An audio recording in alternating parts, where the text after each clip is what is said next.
The gentle hum of a quiet town often lulls its inhabitants into a false sense of security, a belief that life's most jarring notes will always bypass their perfectly orchestrated existence. Such was the tranquil rhythm of the Vance family, a melody played out in a picturesque home, until one evening, the music abruptly ceased. Ilara Vance, a brilliant architect whose designs graced skylines and whose laughter filled her home, a beloved wife and mother, simply vanished. Her disappearance wasn't a slow fade, but a sudden, terrifying silence that swallowed her whole, leaving behind only echoes and an unbearable void. It began innocently enough. Dusk painting the sky in fiery hues, Ilara, with her usual radiant energy, announced her intention for a routine evening jog. Her athletic wear, a familiar sight, seemed to promise her swift return. David, her devoted husband, offered a casual wave from his armchair, engrossed in a book. Their perceptive teenage daughter, Lily, barely glanced up from her homework, accustomed to her mother's predictable routine. Ilara kissed them both, a fleeting gesture of affection, then stepped out into the cooling air, her footsteps fading into the rustling leaves. She never returned. The perfection of their lives, once a source of quiet pride, began to unravel with agonizing slowness. David's initial casual glances at the clock morphed into worried frowns, then frantic calls to her phone, each unanswered ring a hammer blow to his composure. Lily, usually so self-possessed, felt a cold dread creeping into her stomach as the minutes stretched into hours. The dinner grew cold, the house grew silent, and the idyllic existence they had meticulously built began to crack under the immense pressure of Ilara's absence. Police involvement was swift, but their initial search efforts yielded nothing but frustration. The quiet town, unused to such drama, became a hive of activity. Search parties, composed of concerned neighbors and friends, combed the familiar woods and streets, their shouts piercing the night, but finding no trace. Posters bearing Ilara's smiling face soon plastered every lamppost, every storefront window, her eyes seeming to plead for answers. Early theories circulated like wildfire. A tragic accident, a random abduction, yet no concrete evidence emerged to lend credence to any of them. The air was thick with speculation, baseless hopes, and a gnawing fear that tightened its grip on the community. As days bled into weeks, small, unsettling details began to surface, pricking at the edges of the narrative. Ilara's forgotten phone, lying on her bedside table, seemed an anomaly for someone so meticulous. A half-packed bag, tucked away in the back of her closet, contained clothes for a tropical climate, a trip she had never mentioned to David or Lily. These small discrepancies, initially dismissed as insignificant, started to coalesce into a disturbing pattern. David's demeanor, once openly grief-stricken, became increasingly withdrawn, his eyes haunted, his answers curt. Lily, with her keen intuition, sensed a growing disconnect, a subtle shift that made her question her father's stoicism. He seemed to be holding something back, a secret tucked deep within his sorrow. The unanswered question hung heavy in the air, a suffocating weight. Then, a cryptic note was found by Lily, tucked deep within the pages of Ilara's leather-bound journal, a place her mother often confided her innermost thoughts. The single, unsettling phrase scrawled across the aged paper read, "This is the only way out." Its discovery shifted the narrative abruptly, changing everything from a tragic accident to something far more sinister, or perhaps an intentional escape. Before we continue, subscribe to the channel and tell us in the comments where you are watching from.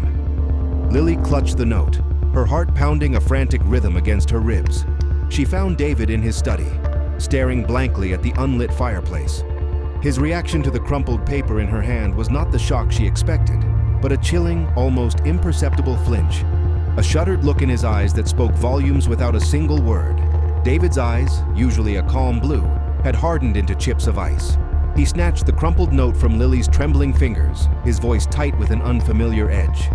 "This is nonsense, Lily. Your mother was prone to dramatics. It means nothing. She wouldn't just leave us." He tried to usher her from the study, his hand firm on her shoulder, attempting to steer her back to the comforting illusion of a grief-stricken family. But Lily, her mother's intuition now her own, pulled away. The dismissive tone, the quick deflection, only cemented her growing conviction that her father was hiding something far more profound than simple sorrow.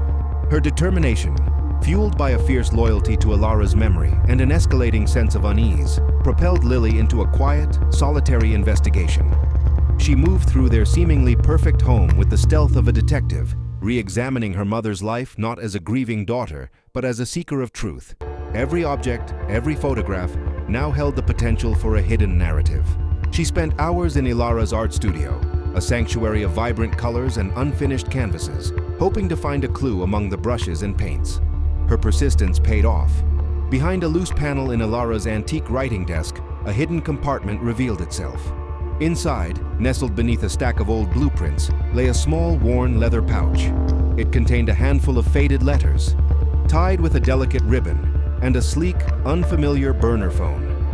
Lily's fingers trembled as she untied the ribbon, the paper soft with age. The letters, penned in a passionate, flowing script, spoke of a romance from Ilara's college days, a fervent love affair with a man named Marcus. They were filled with youthful promises and declarations of undying affection, a stark contrast to the composed woman Lily knew as her mother. The burner phone, however, held a more immediate, chilling revelation. Its call logs, meticulously preserved, showed frequent calls to an unknown number, always to a distant city.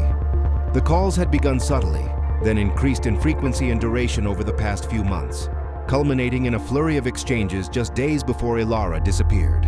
A cold knot formed in Lily's stomach as she recognized the pattern of a clandestine connection, a secret life her mother had carefully guarded. With a growing sense of dread and a whispered plea to her mother's memory, Lily traced the unknown number. It led her directly to Marcus, the man from the letters, now a successful, reclusive artist whose work was celebrated in galleries across the country.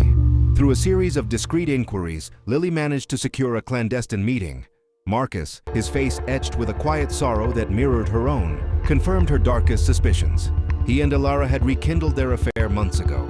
Their old flame had reignited, burning brighter and more fiercely than either had anticipated.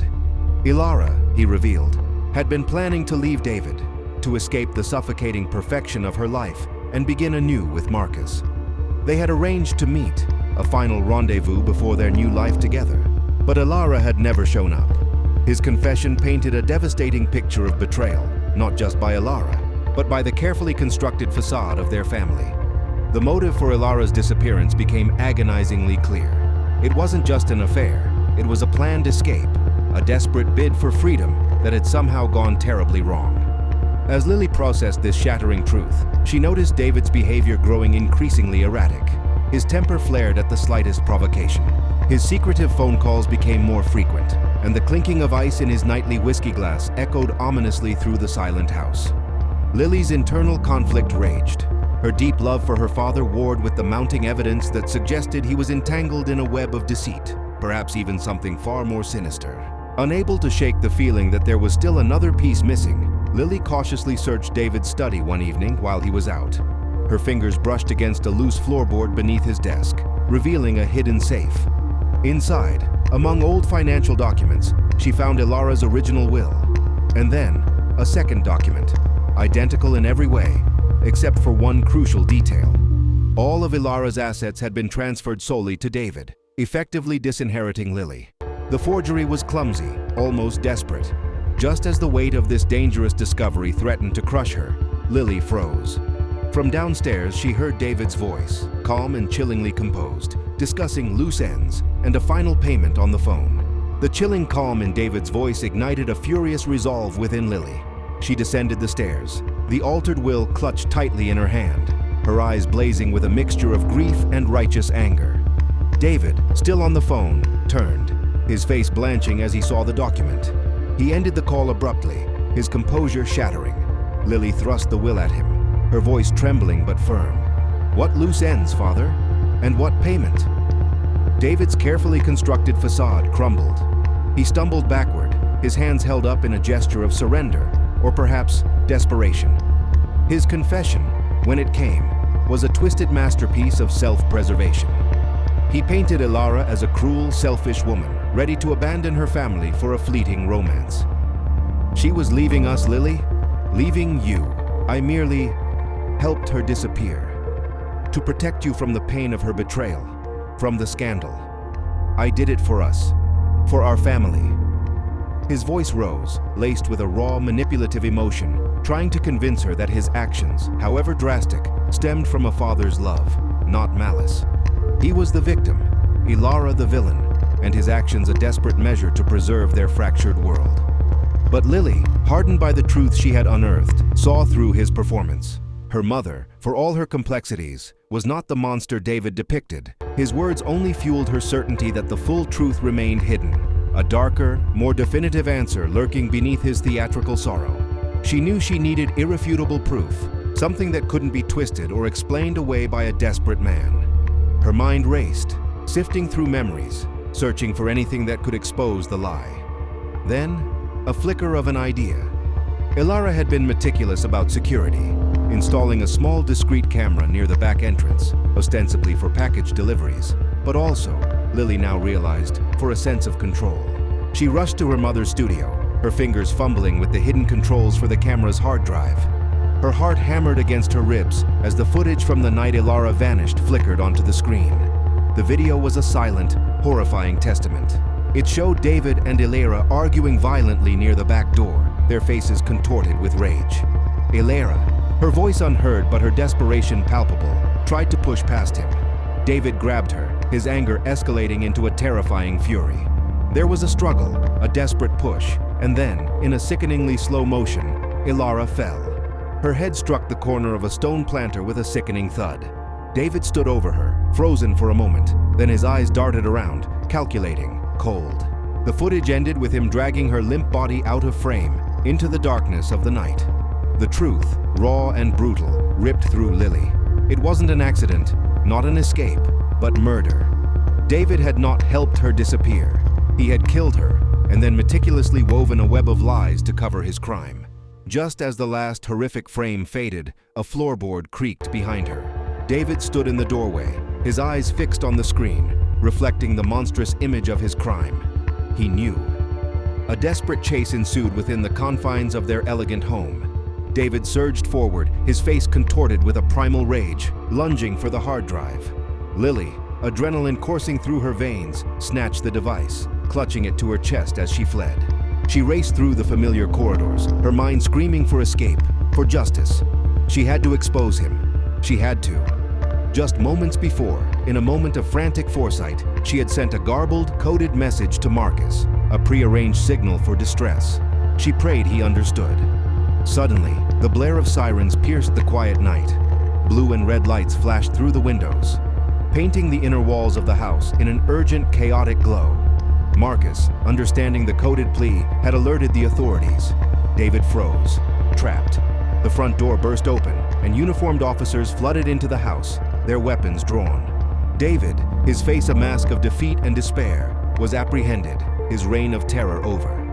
The truth of Ilara's death and David's elaborate cover-up finally unraveled, laid bare for the world to see. Lily, devastated by her father's monstrous actions, felt a profound emptiness, yet also a strange, fierce strength. She had honored her mother, brought her justice. The community, initially reeling from shock and grief, slowly began to heal, finding a semblance of closure in the grim revelations. Lily's future, though irrevocably altered, began to take shape. She moved away from the quiet town, away from the lingering shadows, forging a new path marked by resilience and a deep, painful understanding of betrayal. The memory of Ilara's disappearance, however, remained a cautionary tale, a stark reminder of the true cost of secrets and the enduring, shattering power of truth.